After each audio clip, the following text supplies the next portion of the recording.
Jobkeeper Payments flowing to shareholders. Let's have a look. Hello everyone, Florian.heise here, and welcome to another episode of HeiseSays. Let's grab your stein of coffee and let's have a look at this article from ABC News discussing Jobkeeper Payments flowing apparently to shareholders, written by Gareth Hutchins. So here's the thing. Australians can get pretty jealous. We've got a significant amount of tall poppy syndrome here. Whenever anyone succeeds, it's always, the crabs in the bucket are pulling them back down. That seems to be quite prevalent in our culture. I think it's prevalent in a lot of cultures. Could be a problem. We don't celebrate success. Now, there's all these people calling for increases to welfare and UBI, Universal Basic Income. I think it'd be a fantastic meme just to see all the government employees that do nothing but prop up the welfare system fired and put on UBI. I would love to see it. It would be a great joke. But it's never going to happen because Australians will get jealous when Gina Reinhardt gets her UBI. It'll all be through the media. This is a similar thing. This, JobKeeper. We have a look here. Some states, up to nearly 9% of people employed in Victoria were on JobKeeper, everyone. At one point. There you go. Just think about that. And how many of those businesses needed it? I'm sure not all of them did. But you would be a stupid fool to not take advantage of it if the government is handing out money. That's the problem. When the government steps in the market, it has unintended consequences, and it's not fair. It's not fair. Any government intervention at all, even central bank intervention in the market, it's not fair. You want to have the invisible hand of the market guiding the economy. And people are punished for making stupid decisions and rewarded for making good decisions. But that doesn't seem to be the culture that we have.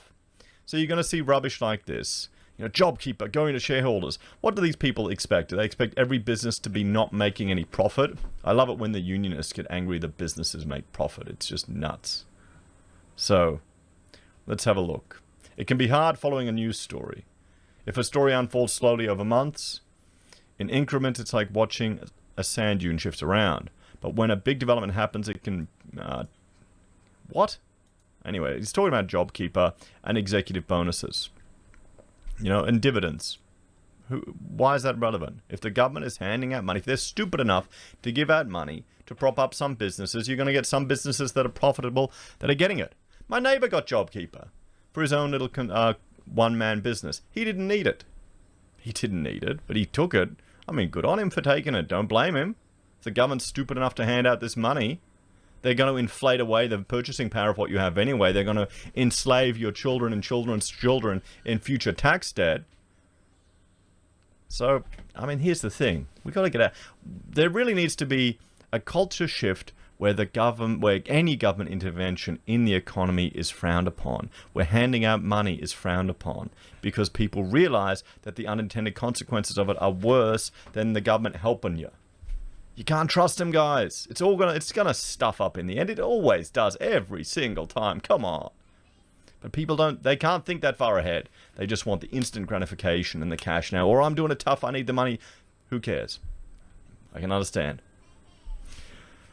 So, concerns were raised last year. Almost 6 months ago now, in early September, analysts from JP Morgan, oh yeah, we trust them, sent a note to their clients reminding them that the free lunch phase of JobKeeper was ending. They meant the free lunch for businesses. They said employers at the end of September would have to reapply for the wage subsidy scheme, and to be eligible, they'd have to show their turnover had fallen significantly over the September quarter. Now, I never got it. I never got JobKeeper. Maybe I should have. I couldn't be bothered. No.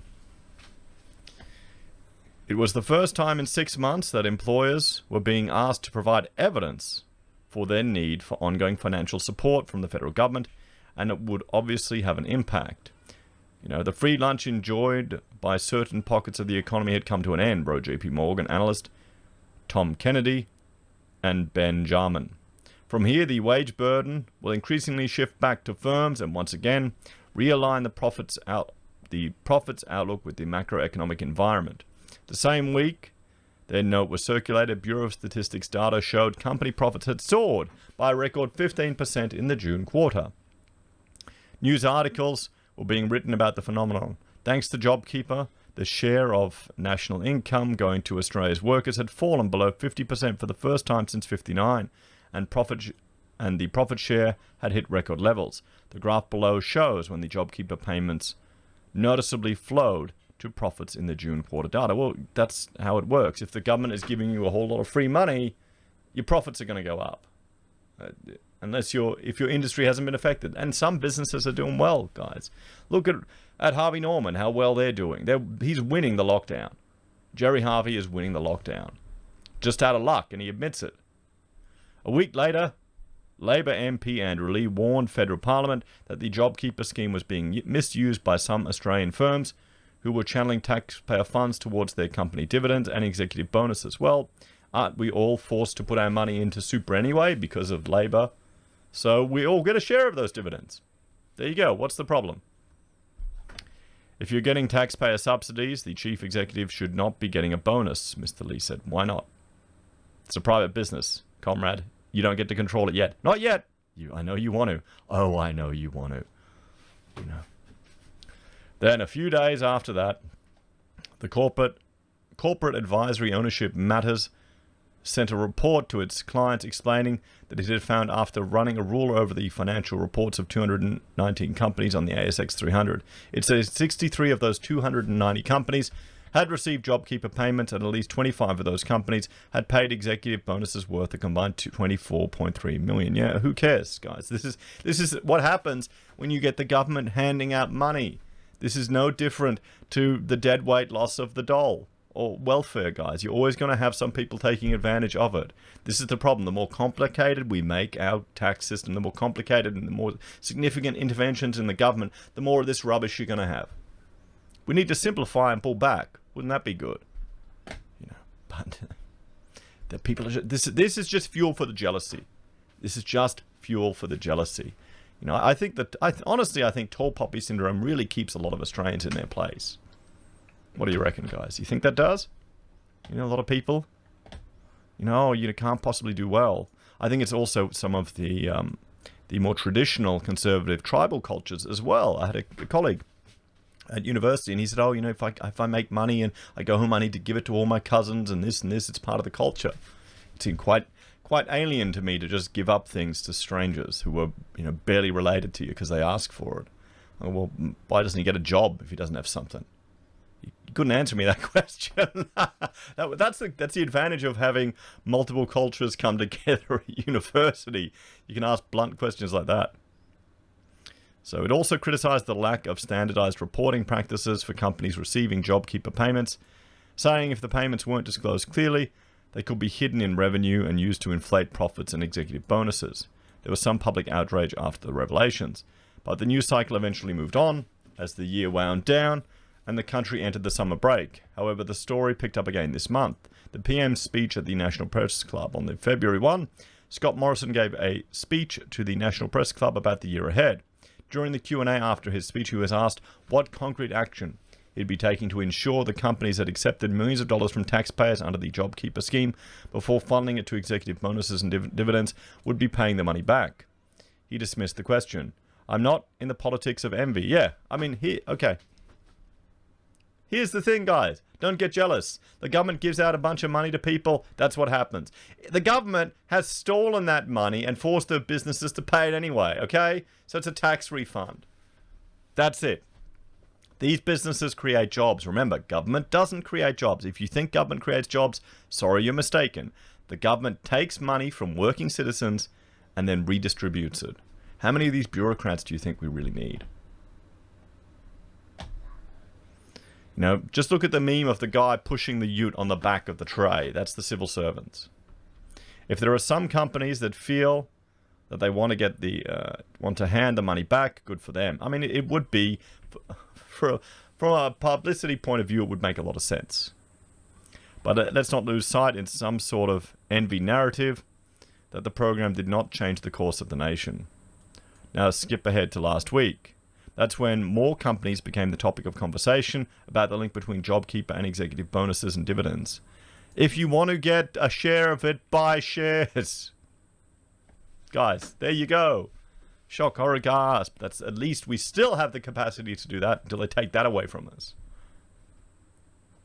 Car dealer AP Eagers gives $64 million in dividends to shareholders. Well, good. Buy the shares if you want it, okay? Instead of going out and wasting money on stupid stuff, buy the shares instead of getting Netflix.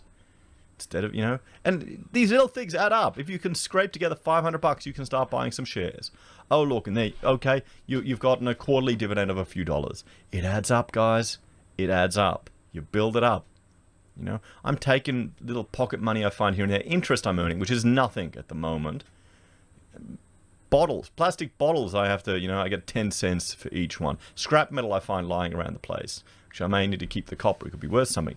And I'm just flipping that into money and using it to buy dividend shares. For my, using free American shares. I don't care if it falls. I'm not worried about it. I just want to keep it long term to get passive money coming in a range of things.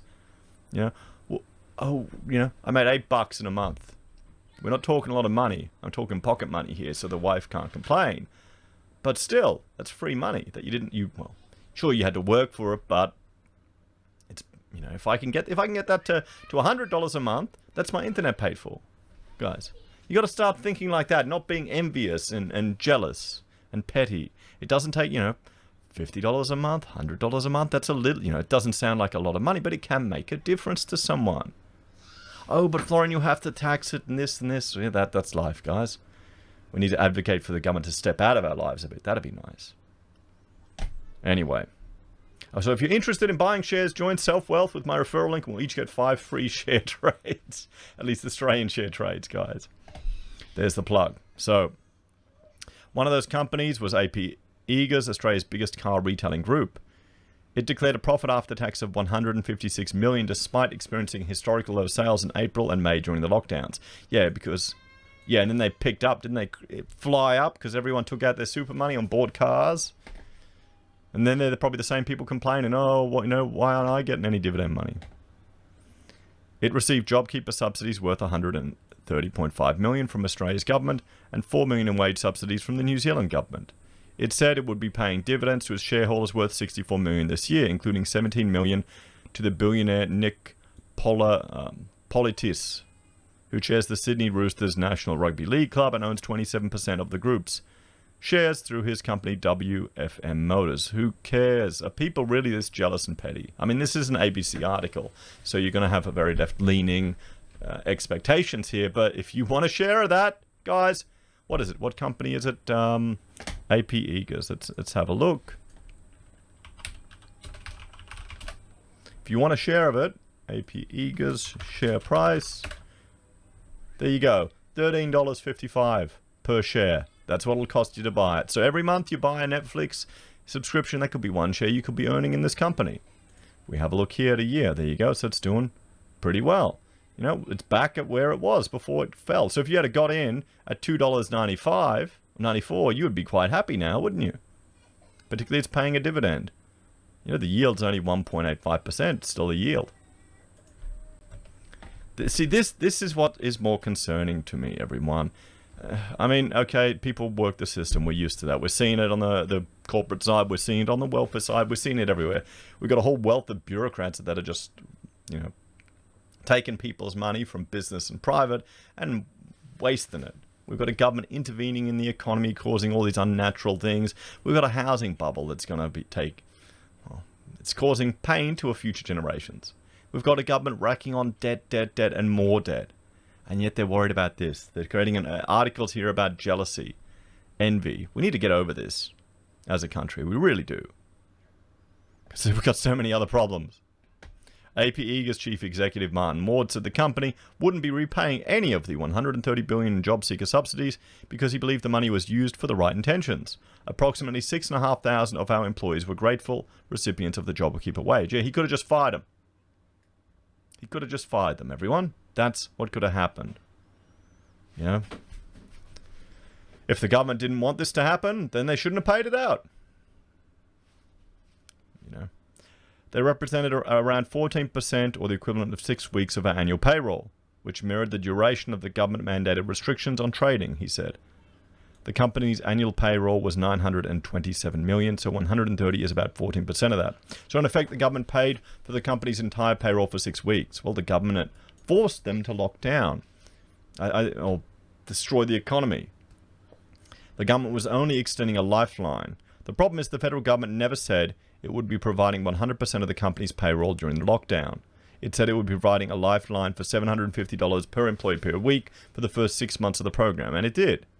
At any rate, an obvious problem with the Jobkeeper program is that once a company qualified for it in March last year, it was guaranteed to receive those weekly payments for 6 months regardless of when demand returned. This is what happens when you get government doing stupid programs, guys. You can't have it both ways. If consumer demand returned for a company's goods and services within a few weeks, happy days, they keep getting the wage subsidy anyway. Luckily for AP Eagers, its underlying profit continuing operations before tax was 109 million higher this year when compared to last year, thanks in part to a strong rebound in new car sales after the lockdown.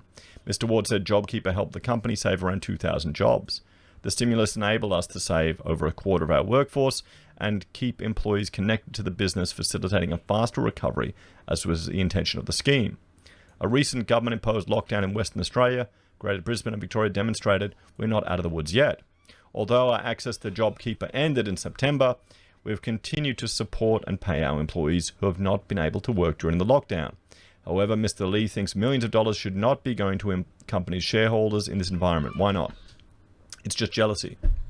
You know, he's just playing to his base. He's playing to his base because a lot of Labor and lefties, maybe they haven't invested in the stock market. They want to keep you dumb. They want to keep you poor. They want to keep you dependent on the state. They want you to think that you need others to negotiate for you, not yourself.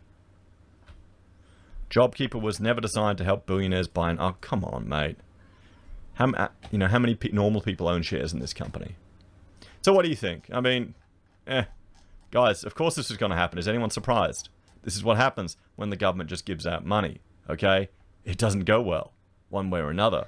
Should we be punishing shareholders and greedy billionaires? Or should you realize that the government intervening in the economy is going to stuff it up one way or another? And maybe we need to get rid of this tall poppy syndrome here in Australia. Stop being jealous of people and start working. Anyway, let me know your thoughts and opinions in the comments down below. Please like, share, and subscribe to the channel. If you're a fan and enjoy the content I create here, there are a few ways you can support us. You can join us on YouTube or Patreon. You can support us using our affiliate links from Amazon, eBay, Independent Reserve, or AussieBroadband. You can buy merch from HeiseSays, use Gold Pass from the Perth Mint, or support us via PayPal. Take care, and I'll see you next time. Bye for now.